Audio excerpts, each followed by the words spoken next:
Hey guys, so in this video we're going to be going over chapter 12, which is all about the cell cycle. So we know that the ability of organisms to produce more of their own kind, it is the one characteristic that is going to best distinguish living things from non-living matter. And we know that the continuity of life, it's based on the reproduction of cells or cell division. So when we're talking about cell division, we're talking about part of that cell cycle, which is the life of a cell from its origin in the division of a parent cell until its own division into two daughter cells. So when we have prokaryotes and eukaryotes, most cells, they're going to involve the distribution of identical genetic material to two daughter cells. And that genetic material is DNA. So when we're talking about a cell's genetic information, when it's packed as DNA, it's called its genome. In prokaryotes, the genome is often a really single and long DNA molecule, but in eukaryotes, it usually is made up of a number of DNA molecules. So when our DNA molecules, they're packaged, they are called chromosomes. And every single eukaryotic chromosome, it's going to consist of a long and linear DNA molecule that is going to be associated with many proteins. And when we have it like this, it's called chromatin. So this is our chromatin. We have this long and relatively uncondensed DNA molecule. And then here we have a chromosome. Our chromosomes, they are highly supercoiled and they are made up of two chromatins that became supercoiled somewhere along the way. So our DNA molecules, they carry several hundred to a few thousand genes. And the proteins that we have inside of our chromosome, it's going to help control the activity of genes and maintain chromosomal structure. So the proteins involved, they deal with the structure of the chromosome, and they also regulate gene activity.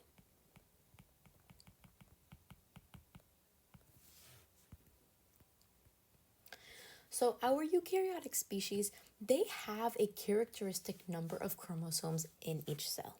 So what I mean by this is that we have two different kinds of cells in our body. Two general terms of cells. The first one that we're going to talk about is somatic cells. When we are talking about somatic cells, we are talking about all body cells aside from sperm and egg cells. Every single somatic cell is going to have 46 chromosomes. So it's going to be made up of two sets of 23 chromosomes, and we get one set from each parent. And our human reproductive cells, our gametes or sex cells, right? So our gametes, they are our sperm or egg cells. And these, they have 23 chromosomes per cell. So the number of chromosomes that we have in our somatic cells, they're actually going to vary widely in between species. So when we're looking at the somatic cell here, we see two copies of DNA, and this just means that we have 46 chromosomes. But when we're going to look at this gamete cell, instead of having two copies of each chromosome, we only have one. So we have 23 chromosomes. Our somatic cells, they are all body cells aside from gametes. And our gamete cells, they are our sex cells. So sperm or egg. So when we're talking about eukaryotic cell division, we have a distribution of chromosomes. So when a cell is not dividing, we're going to find the cell in the form of a long and thin chromatin fiber, right? So we find it in chromatin when the cell is not dividing.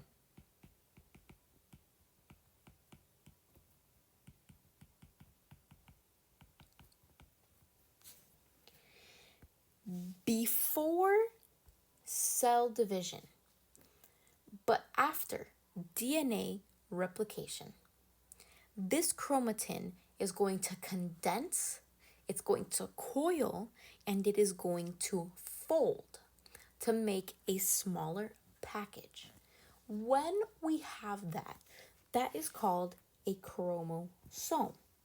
So we get this before cell division, but after DNA replication.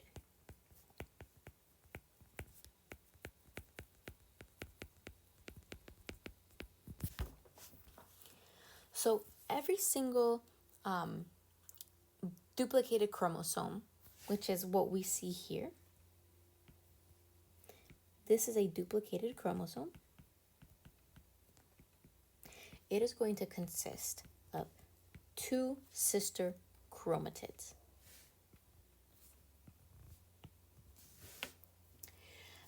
These chromatids, they are initially attached along their length, and they're attached by protein complexes called cohesins.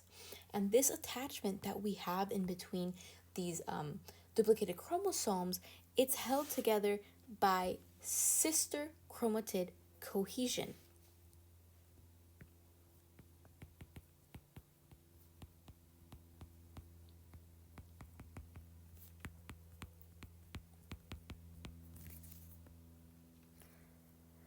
So I want you guys to understand that when we're talking about chromatin, we're talking about this long and relatively uncondensed DNA fiber. And we need to see chromatin like this during specific phases of the cell cycle because it really allows for gene expression and replication. When we have a chromosome, it is a condensed DNA molecule. And chromosomes, they are made up of sister chromatids, right? So each of these is a sister chromatid.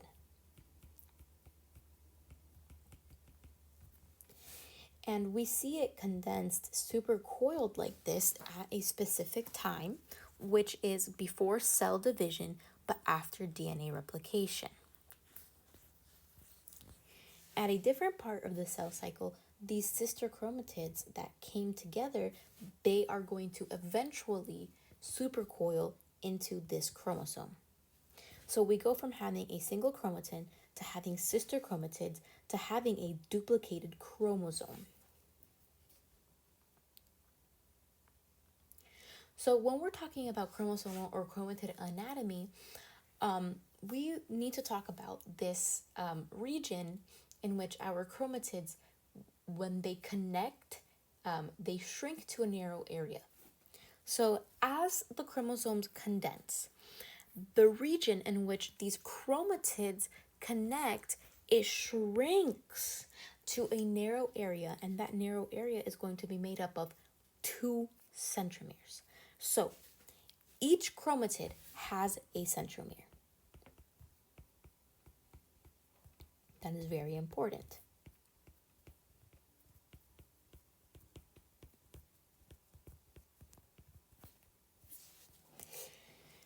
So again, our chromatids, they connect at an area that narrows, and that is called a centromere. A centromere is a specialized region of one chromatid that has specific DNA sequences. We have associated proteins that are bound to these DNA sequences that are going to attach 2 chromatids of a duplicated chromosome to each other most closely at this region. So again, this is a sister chromatid and this is a sister chromatid. When they are connected by the centromere, it is called a duplicated chromosome. So the part of a chromatid on either side of the centromere, that is called an arm of the chromatid. So the arms, they are the part of the chromatid that is found on either side of the centromere. Later on in cell division, our sister chromatids, they're going to separate. And when they separate, they're going to enter these two new nuclei that are at the opposite ends of a parent cell. After our sister chromatids separated, then they are considered individual chromosomes. So when we're talking about mitosis, we are talking about the division of the nucleus, which is usually going to be followed by the division of the cytoplasm, which is called cytokinesis. These processes, it's going to start with one cell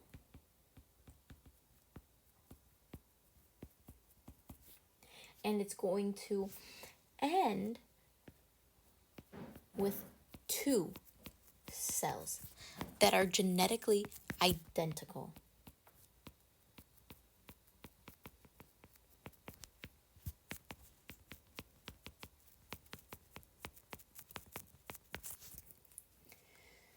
So we can think of mitosis, and what we know is that it's only going to divide our somatic cells. So it's only going to divide all of our body cells that are not our sex cells.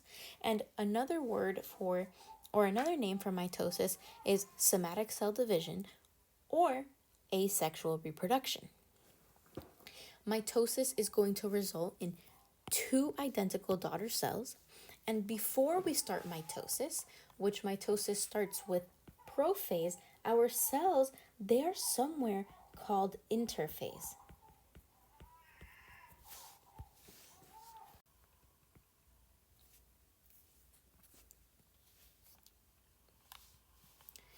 So when we're talking about the mitotic cycle or mitosis, it's going to alternate with interphase that we have in the cell cycle. So the cell cycle, it is made up of more than just mitosis. When we are in mitosis, it is called the mitotic phase, and the mitotic phase is going to include mitosis and also cytokinesis, which is what we're seeing here. But the cell actually spends most of this time in this other phase called interphase. It's actually going to spend about 90% of its time in interphase. And interphase itself, it is made up of three different phases. When we're talking about the first phase, which is G1, we can call it the first gap.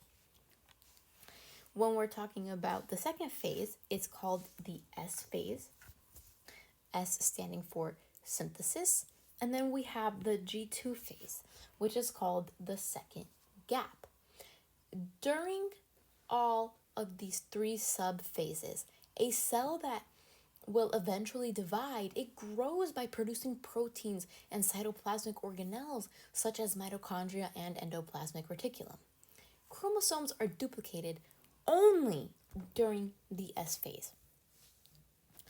So in interphase, we have chromosome duplication.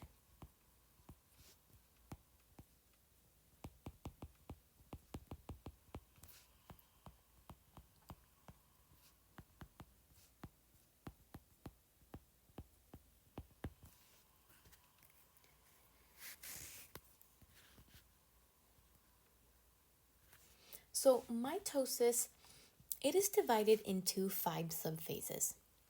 We have prophase, prometaphase, metaphase, anaphase, and telophase. In this image, we are missing prometaphase here. Remember that interphase is not part of the mitotic cycle. So this is not step 1 of mitosis. This is where we find the cell before it enters prophase.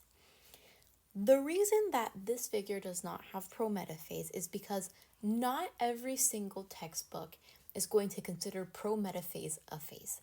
So if you see prometaphase, it is correct, and if you don't see prometaphase, it is also correct. It is going to depend on your specific textbook. So a normal human cell, it might divide once once every 24 hours. Out of these 24 hours, mitosis, it is going to last less than an hour. So now we've accounted for 1 out of the 24 hours. When we are talking about the cell cycle in interphase, when we are in the S phase, it is going to be there for about 10 to 12 hours. So only in the S phase, our cell is in the S phase for half of the entire cycle for this cell. So the remainder of the time, it's going to spend 1 hour in mitosis, and then it's going to spend another 10 or 11 hours inside of other phases, subphases of interphase. So cytokinesis, it is the actual division of the cytoplasm. It normally begins during telophase, but it is a distinct process from mitosis. So cytokinesis, it is part of the cell cycle, and it is part of the mitotic phase of the cell cycle, but it is not part of mitosis. It usually occurs at the same time as mitosis during telophase, which is why we might see it together sometimes. So the purpose of interphase is just to give cells time to grow. They're going to carry out their normal activities. So during the G1 phase, that's when we're going to have that cell growing for the most part, and that's where we're going to have it doing its normal activities. When we are in the S phase, DNA is going to be replicated. When we are in the G2 phase, that cell is going to prepare for mitosis by producing the necessary proteins and organelles. When we are in interphase, we find DNA as chromatin. We have a completely intact nuclear envelope, and our centrosomes, they're going to be composed of centrioles. Even though we might not be able to see it, we actually have 2 centrosomes.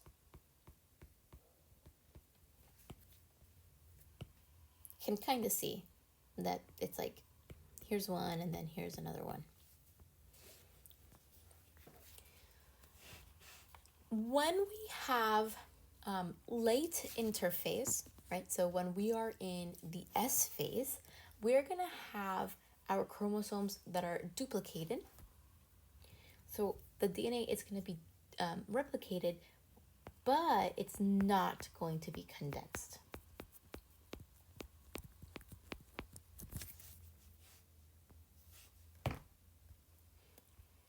So when we are in prophase, that chromatin, it's going to start condense into these visible chromosomes. And usually we see chromosomes as an X shape after they have been condensed. And we know that our chromosomes, they are tightly coiled and they are sister chromatids that are being joined together. During prophase, our nucleoli is going to disappear. The mitotic spindle is going to start to form from our centrosomes, and that nuclear envelope, it's currently intact, but it is going to start breaking down.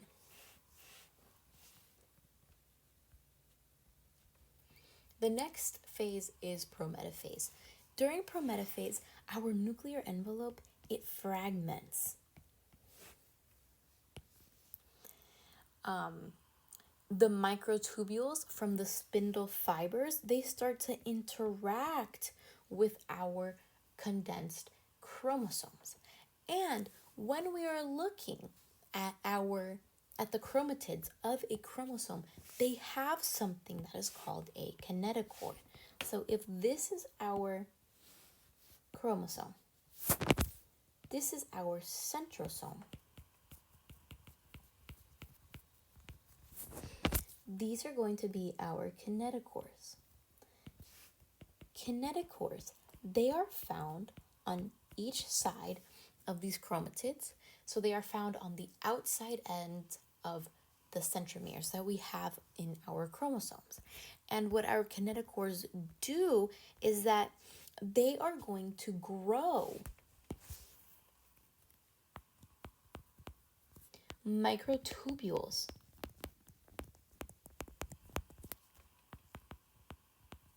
that are going to attach to poles of the cell.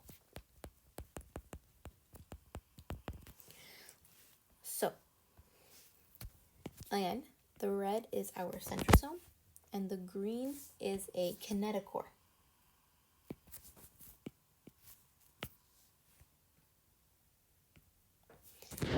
From these kinetochores, we have these kinetochore We have these kinetochore microtubules starting to grow. These kinetochore microtubules, eventually, they're going to grow so far that they connect to our centrosomes. During prophase, our spindle fibers, they start to attach the kinetochores on our chromosomes. The chromosome, it begins moving toward the metaphase plate. The metaphase plate, it is an imaginary line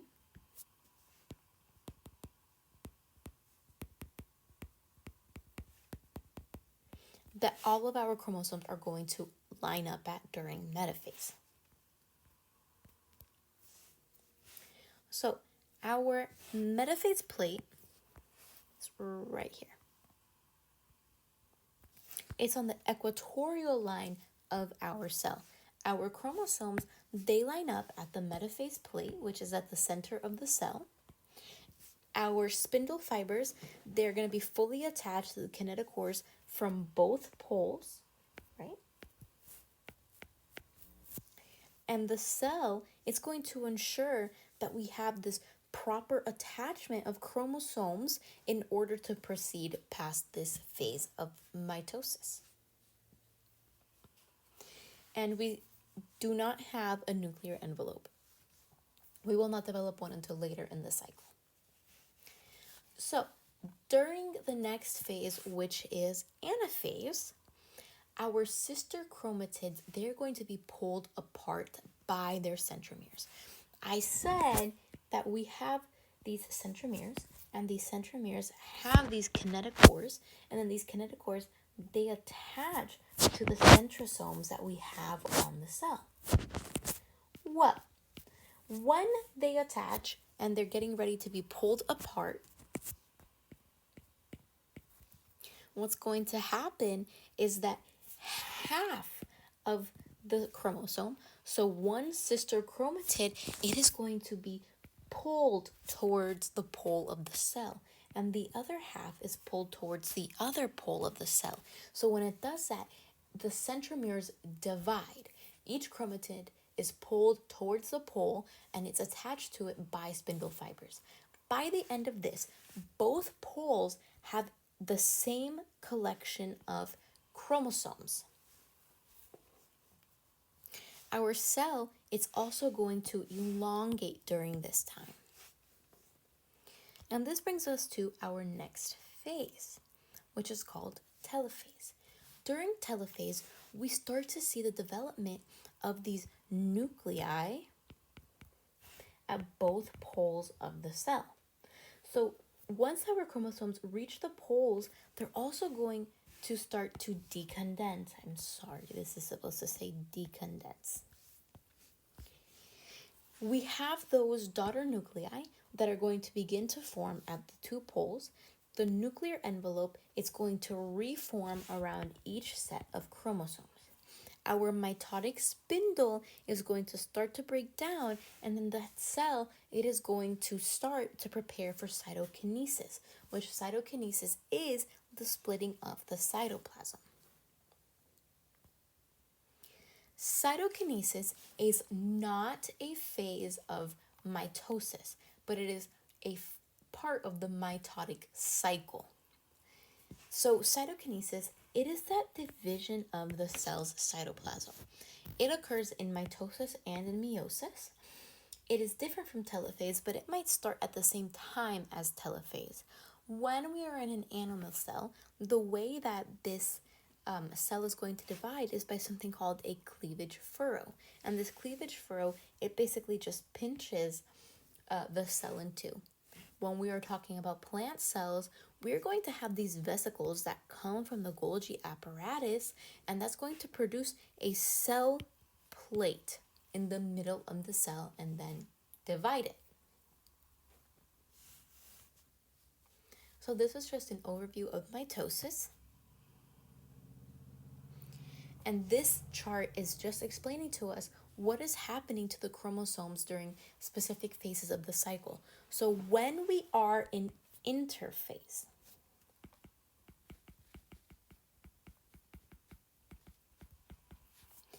during G1, which is the first phase of interphase, we're going to have a single uncondensed chromatin. And this is what we see it like.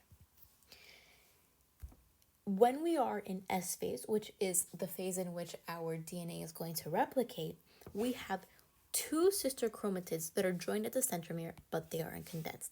Like we see here, it is not very coiled at all. And then once we're actually in mitosis, by the time that we get to anaphase, we're going to have our sister chromatids separate. And when we get there, they are condensed. And once mitosis ends and cytokinesis is over, what we have again is uncondensed chromatin. But now we have two cells because mitosis finished. So the mitotic spindle, it is fibers that are composed of microtubules and associated proteins. It is a major driving force in mitosis. Our mitotic, our spindle, so the spindle, it starts to assemble during prophase. And the components of this spindle, it comes from the partial disassembly of other microtubules that we have from the cytoskeleton. So our spindle fibers, they have the need to elongate, and they do this by polymerization. When something polymerizes, it's going to do that by adding tubulin subunits. They also have the need to shorten at other times, which is called depolymerization, and it involves the loss of tubulin subunits. So the mitotic spindle, it starts to assemble during prophase, and the site of spindle microtubule assembly is actually the centrosome. And the centrosome has another name, which is called the microtubule organizing center. The microtubule organizing center, it is a subcellular region that is going to organize the cell's microtubules. So during interphase, we have the single centrosome replicate to form two centrosomes. When mitosis starts, the two centrosomes, they are going to be located near the nucleus. We're going to have spindle microtubules grow from the centrosomes. So these are our centrosomes. It's located near the nucleus, and from our centrosomes, we have these spindle microtubules start to grow. By the end of prometaphase, these centrosomes are going to be at opposite ends. So by the end of prometaphase, centrosomes are at opposite ends.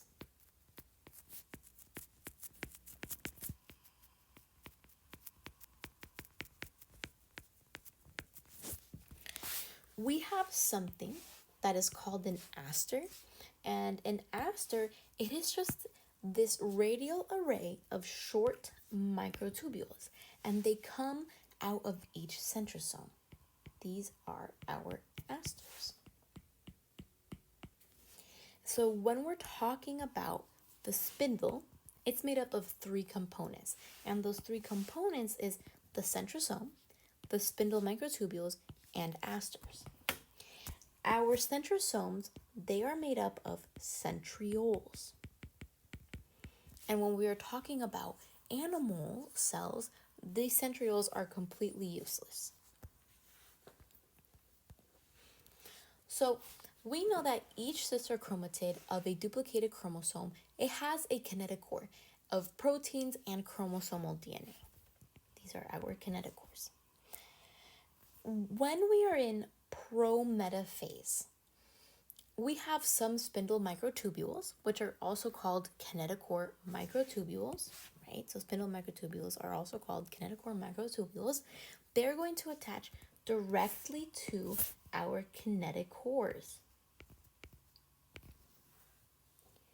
So when a chromosome's kinetochore, when it's captured by microtubules, those chromosomes move towards the pole from which those microtubules come. When microtubules attach to the other pole, this movement, it stops and a tug of war ensues. So eventually that chromosome is going to settle midway between the two poles of the cell on the metaphase plate.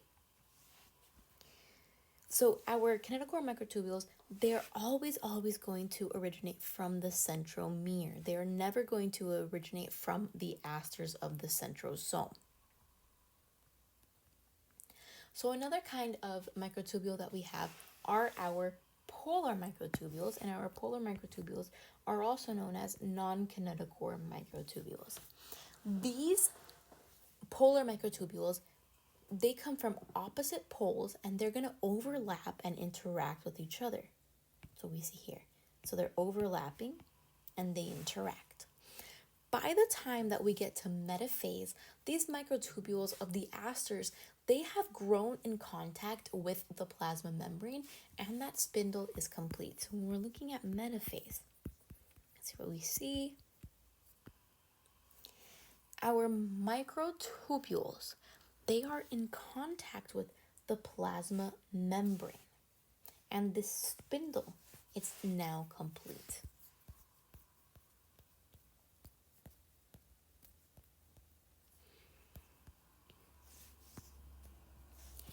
So our polar microtubules, they do not attach to kinetochores.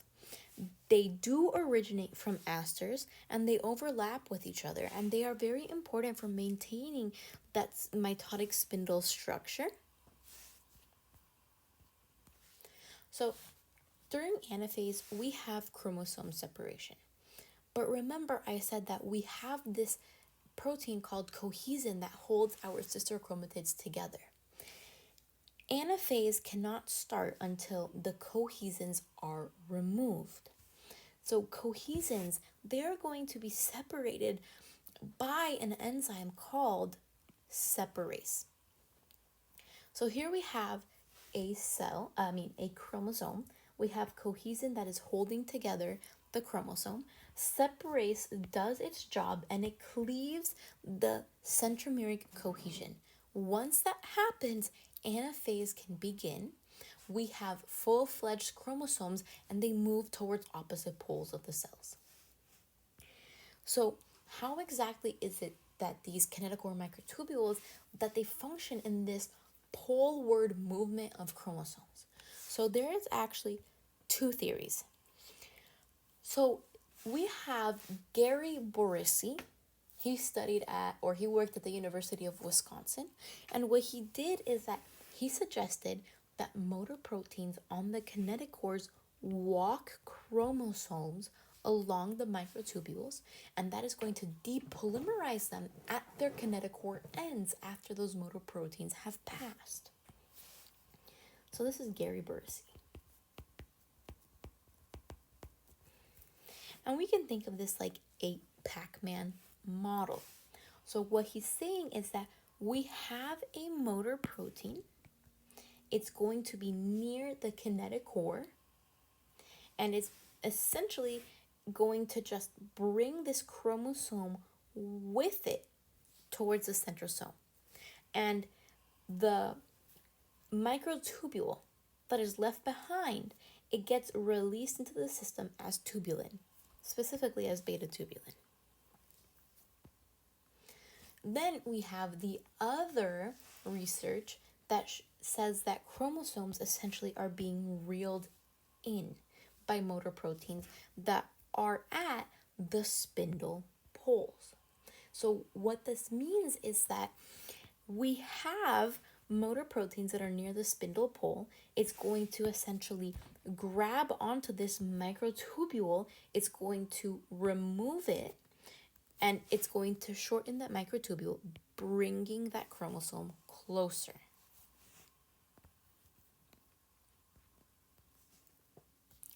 So what exactly is the function of our non-kinetochore or polar microtubules? Well, our polar microtubules, they have a really important role in lengthening the cell. When we have a dividing animal cell, these microtubules, they elongate the cell during anaphase. Our polar microtubules, they overlap, they interdigate across the metaphase plate, which is right here. During anaphase, that area of overlap that we have, it's reduced because motor proteins that are attached to the microtubules are going to either reel them in or walk them away from one another. And they do need ATP to do this. So as these microtubules push apart, they are going to lengthen by the addition of new tubulin monomers to their overlapping ends, which allows them to continue to stay overlapped. So by the time that we get to the end of anaphase, our duplicated chromosomes, they have arrived at the opposite ends of the elongated parent cell. And then we have the nuclei start to reform during telophase.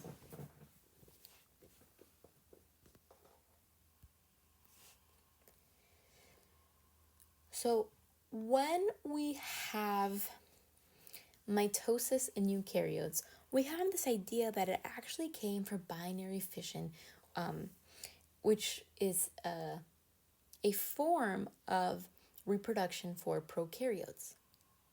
So binary fission, it does not involve mitosis.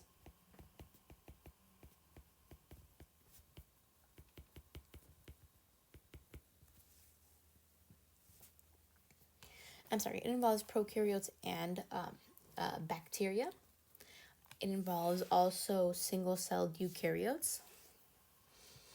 So we know that most of our bacterial genes are going to be located on a bacterial chromosome.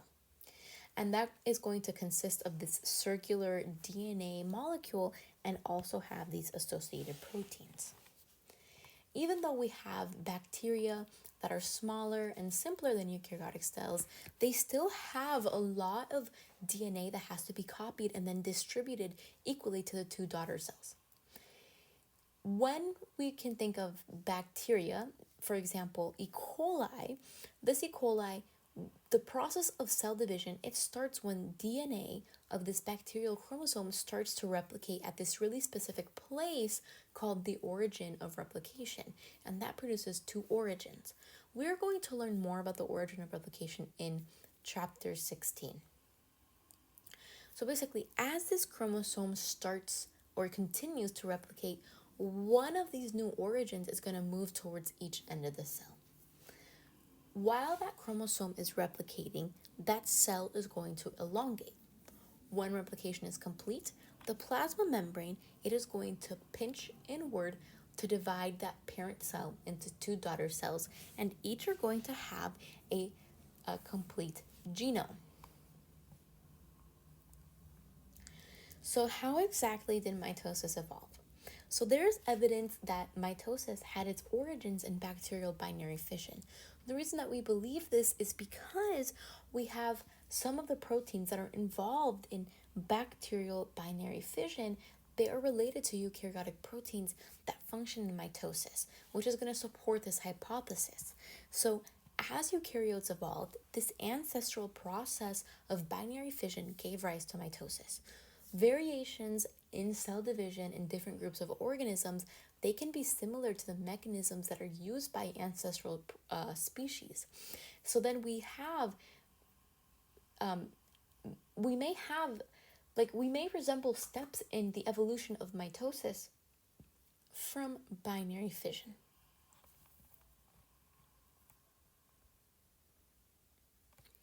So the eukaryotic cell cycle, it is actually controlled by a molecular control system. The timing and rate of cell division in different parts of animal cells or plant cells, it is really important for the normal growth, development, and maintenance. Every single cell and cells between species, their rate of cell division, it's going to vary. We have some human cells that divide really frequently, like blood cells, skin cells, or epithelial cells. We have other human cells that have the ability to divide but keep it in a reserve, such as our liver cells. Or we have other cells that don't divide at all after maturity, which include mature nerve and muscle cells. And then we have some cells that will only divide during injury or divide very, very slowly. When we, the investigation of the molecular mechanisms that regulate these differences, it provides this really important insight into the operation of normal cells, and it may also explain how cancer cells escape controls. So we know that the cell cycle, it appears to be driven by specific chemical signals that we have present in the cytoplasm. We have some initial evidence for this hypothesis, which came from experiments that cultured mammalian cells at different phases of the cell cycle, which were fused to form a single cell with two nuclei. So when we have sequential events of the cell cycle, it is going to be directed by a cell cycle control system. So the cell cycle control system, it is going to regulate the progression of the cell cycle. It is going to ensure proper timing and checkpoints for cell division. So a checkpoint in the cell cycle is a control point where we have these stop and go signals that are going to regulate the cycle. The signals, they're going to be transmitted within the cell by something called a signal transduction pathway. Our animal cells, they generally have these built-in stop signals that are going to halt. They're going to stop the cell cycle at specific checkpoints until they are overridden by these go-ahead signals. We have many checkpoints, but we have three major checkpoints, and we find them at G1. We call this the restriction point. We have checkpoints at G2, and we also have them at Anaphases. So when we're talking about this G1 checkpoint, if the cell receives the go-ahead, it's usually going to complete the cell cycle and then divide. But most of the cells that we have in our human body, we find them in the G0 phase. If a cell does not receive a go-ahead signal from the G1 checkpoint, it's going to go into G0. And that cell is going to switch to this non-dividing state when it's in G0.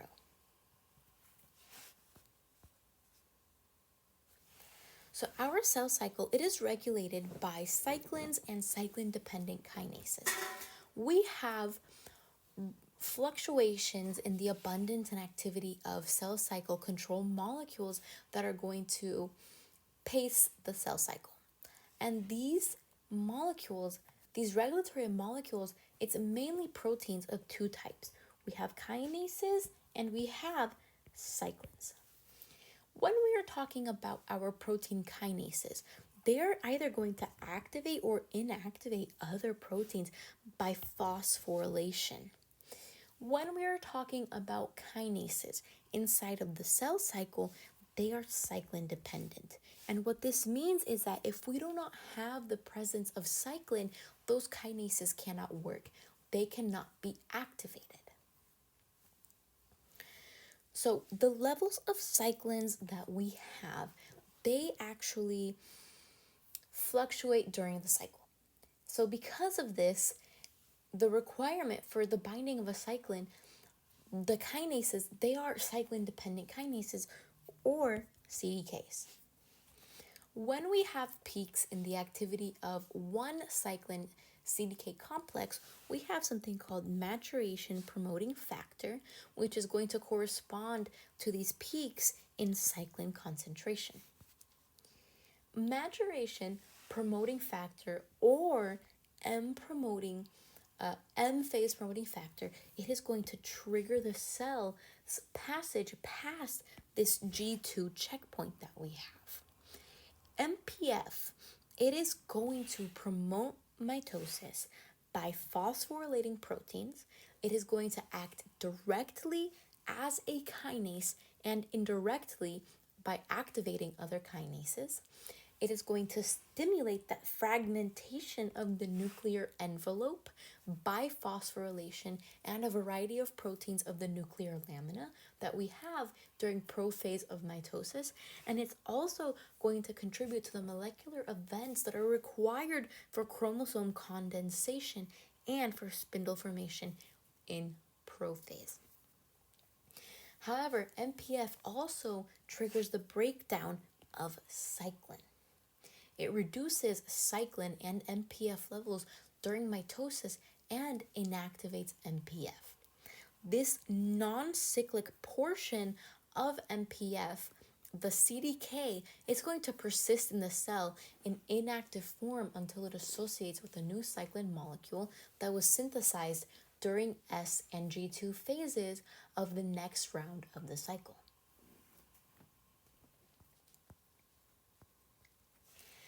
So we have internal and external cues that help the cell cycle regulate.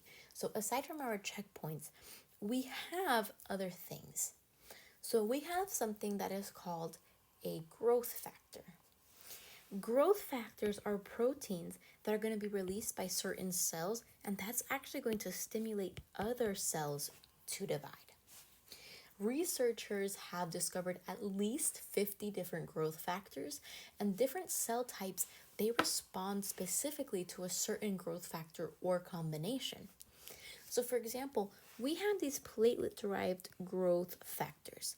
They are actually produced by blood platelets, and they are required in order for fibroblasts to divide.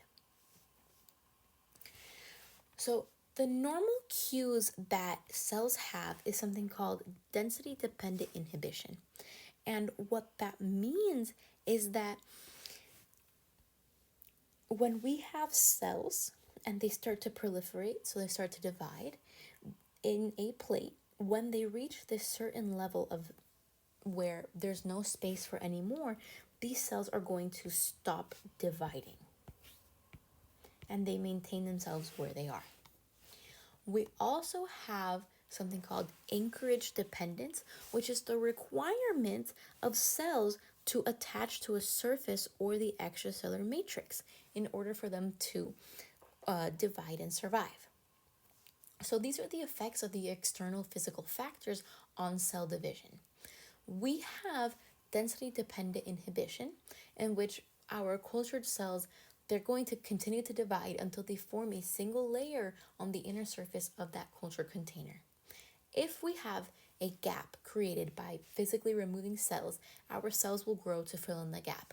Once that gap is filled, they stop growing. We also have anchorage dependence, which is going to be exhibited by most animal cells. So in order for the cells to divide, the cells must be anchored to a substratum, which is typically the extracellular matrix of a tissue. When we're talking about cancer cells, they completely bypass these two external cues. So cancer cells, they do not care about the space that they have, and they do not care if they have an appropriate place of anchorage. Not only do cancer cells divide excessively and invade other tissues because they're free of the body's control mechanisms, they are actually going to produce their own growth factors. So they are going to divide excessively because they keep on having signals that allows them to do that, which is abnormal because of the cell cycle control system. Our cancer cells, they can invade other tissues and they can hide from the immune system. Cells in culture that have that acquire the ability to divide indefinitely, they're said to have undergone something called transformation.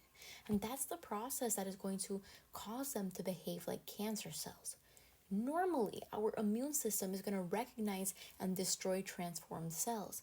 But those transformed cells, they can evade that destruction and they can keep on proliferating to form a tumor, which is an abnormal clump of cells. So if the abnormal cells, if they remain at the original site that they originated from, that lump is going to be called a benign tumor, because benign tumors, they are usually able to be removed fully by surgery and they don't really cause serious problems. They're going to stay where they started. But then we have something called malignant tumors. Malignant tumors, it includes cells whose genetic and cellular changes allows them to spread to new tissues and impair the function of one or more organs. When we have an individual with a malignant tumor, that is when they are said to have cancer.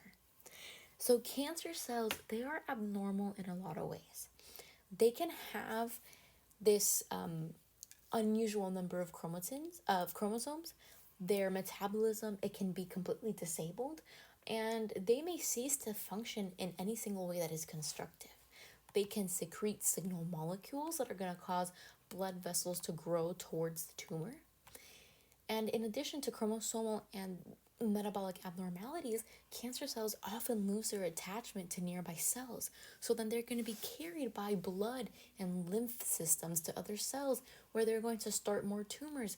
And when that happens, it's called metastasis. So we do have treatment for metastasizing cancers, and they are toxic to us. We have high energy radiation and we have chemotherapy. And these treatments, they target cells that are actively dividing. So that means that it's also going to target our normal cells. And that's why when we have things like nausea, it results from chemotherapy because it has that bad effect on intestinal cells.